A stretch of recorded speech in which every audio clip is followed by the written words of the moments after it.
And still out west, a Member of Parliament for Western Westmoreland, Ian Hayles, is bemoaning the slow pace of assessments by the Ministry of Labour on persons who lost their homes after Hurricane Melissa. Kimberly Petty has the details. As he holds an umbrella in the pelting rain, a Member of Parliament for Westmoreland Western, Ian Hayles, expressed frustration with the government as he says Hurricane Melissa victims in his constituency are still sleeping under tarpaulins. Enough is enough. Time come now for the people them to get the check, to go buy the material. We just went through a cold front, and secondly, we are now about to go through a rainy season in Western Jamaica, and the majority of our citizens still have not gotten anything help or assistance from government, and we are now going into the 5th month since the hurricane.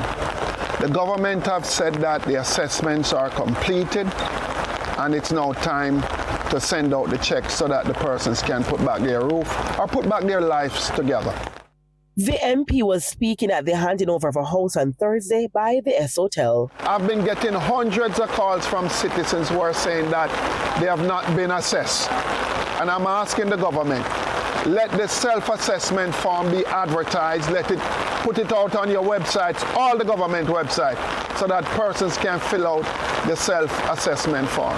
As you can see, we are standing in the rain.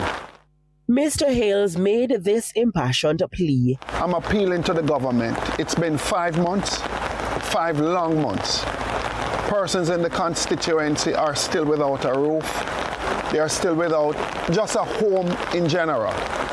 I'm saying, look, if you have done the assessment, let us start helping the citizens of Westmoreland by giving them the check now so that they can go out and get the little material so that they can start rebuilding their life. The government launched the Shelter Recovery Program just last month, where it was revealed that some 70,000 houses were assessed. So far, 50 persons received checks of up to 500,000 through their Roofs program. However, Mr. Hayles is not comforted by that number.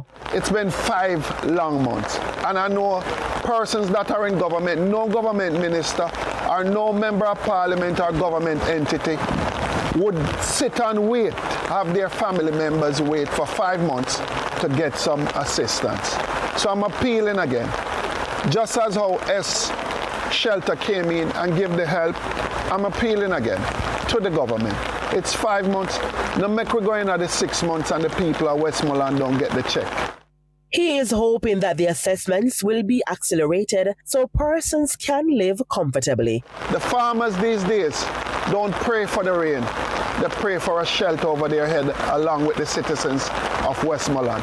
Let's do the right thing and let's ensure that they don't go over into the 6 month in terms of waiting to buy a little building material so that they can start rebuilding their lives. Kimberly Petty for TVJ News. Still to come this evening, developer under fire for issues at high-end apartment complex. And in business news, officials in the BPO sector speak about the future of the industry. We'll be right back.